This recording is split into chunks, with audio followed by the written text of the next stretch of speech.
Mas a fé cristã ela não é primariamente emocional. Porque o que acontece? Senão a gente cai num subjetivismo. Eu trouxe a citação aqui do Truman, rapidinho, ele fala assim, ó, não há maneira possível de refutar uma declaração das pessoas que pensam assim, né? Ah, eu senti isso, eu sei no meu coração que isso é verdade. Uma vez que não foi expressa mediante o uso de critérios públicos comumente conhecidos como palavras lógicas. Ou seja, se a pessoa não disse assim, ó, eu sei que isso é verdade por causa de X, Y e Z. Então, X, Y e Z mostram que o que eu creio é verdade. As escrituras nessa parte mostram que o que eu creio é verdade. Eu posso saber que o que eu creio é verdade porque lá em Romanos capítulo tal ou em João capítulo tal. Então, é uma série de afirmações e são afirmações lógicas. Mas quando a gente não tem essas afirmações lógicas, vira tudo subjetivo e a gente não tem como sequer analisar isso. Ele continua dizendo assim, é uma avaliação apenas pessoal e subjetiva. O que o texto significa para mim? As pessoas hoje, elas querem ler a Bíblia e encontrar o que o texto significa para elas. A questão não é o que o texto significa para ti, a questão é o que o texto significa. A fé cristã ela tem uma parte prática.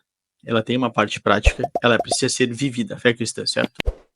Mas a fé cristã não é só viver. A fé cristã ela exige um conjunto de doutrinas.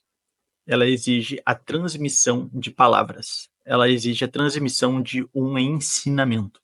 E esse ensinamento é transmitido através de palavras. E no nosso tempo, as pessoas elas não querem mais lidar com isso, né? Com um conjunto de preposições. A gente tem as pessoas sempre falando assim, vai dizer que vocês nunca se depararam com isso. Eu sei no meu íntimo que isso é verdade. Eu me sinto bem com isso que eu estou ouvindo, como isso poderia estar errado. Então é sempre essa ênfase nas emoções e não nas palavras. Só que o nosso foco primário não é nas nossas emoções. O nosso foco primário é nas palavras. Sempre quando Deus, ele vai, no Antigo Testamento, principalmente através dos profetas, quando eles estão lá lidando com culturas ímpias, quando Deus vai se comparar aos falsos deuses, uma das características que sempre Deus vai mostrar que ele tem e que os falsos deuses não têm é que os falsos deuses são mudos. Os falsos deuses, eles não falam, os falsos deuses não ouvem. Na criação, desde a criação, a gente pode ver que Deus se comunica através da sua palavra é criadora, Deus cria através da sua palavra, e o próprio Senhor Jesus é a expressão do Pai, a palavra do Pai, ele é descrito dessa forma. A ênfase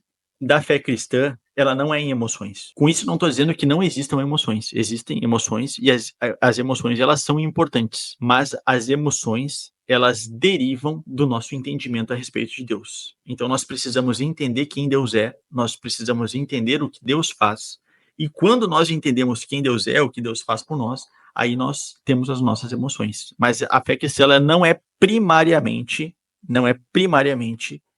emocional. Porque o que acontece? Senão a gente cai num subjetivismo. Eu trouxe a citação aqui do Truman, rapidinho, ele fala assim, ó, não há maneira possível de refutar uma declaração das pessoas que pensam assim, né? Ah, eu senti isso, eu sei no meu coração que isso é verdade. Uma vez que não foi expressa mediante o uso de critérios públicos comumente conhecidos como palavras lógicas. Ou seja, se a pessoa não disse assim, ó, eu sei que isso é verdade por causa de X, Y e Z. Então, X, Y e Z mostram que o que eu creio é verdade. As escrituras nessa parte mostram que o que eu creio é verdade. Eu posso saber que o que eu creio é verdade porque lá em Romanos capítulo tal ou em João capítulo tal. Então é uma série de afirmações e são afirmações lógicas, né? Mas quando a gente não tem essas afirmações lógicas, vira tudo subjetivo e a gente não tem como sequer analisar isso. Ele continua dizendo assim, é uma avaliação apenas pessoal e subjetiva. O que o texto significa para mim? As pessoas hoje, elas querem ler a Bíblia e encontrar o que o texto significa para elas. A questão não é o que o texto significa para ti. A questão é o que o texto significa. O texto, quando ele foi escrito por um apóstolo ou por um profeta, ele significava alguma coisa específica, porque ele foi endereçado para uma comunidade real, para uma igreja real. Por exemplo, a igreja de Romanos, a carta aos Romanos, ela foi endereçada para uma igreja real, para a igreja de Roma, lidando com problemas reais que estavam inseridos numa cultura real, que estavam inseridos num ambiente real. Então, tudo isso precisa ser levado em consideração para a gente analisar o que o apóstolo Paulo está falando na carta aos Romanos e entender o que cada uma daquelas afirmações significa. Então, a carta aos Romanos, ela não foi, em primeiro lugar, escrita para o Davi. Em primeiro lugar, a carta aos Romanos foi escrita para os romanos. Então, eu tenho que entender qual foi o objetivo do apóstolo Paulo falando aquilo, entendendo que o apóstolo Paulo eu consigo aplicar, aí sim, aplicar para a minha vida, aplicar para o meu contexto, aplicar para a minha cultura, e etc e tal, né? Mas então existe uma mensagem real ali sendo transmitida para pessoas reais, para uma cultura real, e eu não posso transformar isso em algo subjetivo. E também aí a gente é levado ao pragmatismo, né? De eu só vou seguir o que eu acho que faz bem para o momento, a fé fica só baseada naquilo que traz resultados, no sentido de resultados assim, o pastor falou aquilo e eu me senti bem com aquela palavra, então aquilo só pode ser real. Tá, mas o que o pastor falou que fez tu se sentir bem é exatamente o que o texto bíblico estava afirmando? Perceba assim, ó, por eu me sentir bem, não significa necessariamente que aquilo é a palavra de Deus, tá? Então as pessoas que vão na macumba, elas escutam lá os macumbeiros falando, dando orientações, e elas se sentem bem. As pessoas que vão no kardecismo, elas escutam lá os espíritos falando com elas, e elas se sentem bem. Então, o sentimento, como eu falei, é subjetivo. O sentimento não pode ser a coisa principal. O que é o principal é o que Deus diz. E o que Deus diz, ele expressa através de palavras. E é por isso que a gente não pode desprezar as palavras.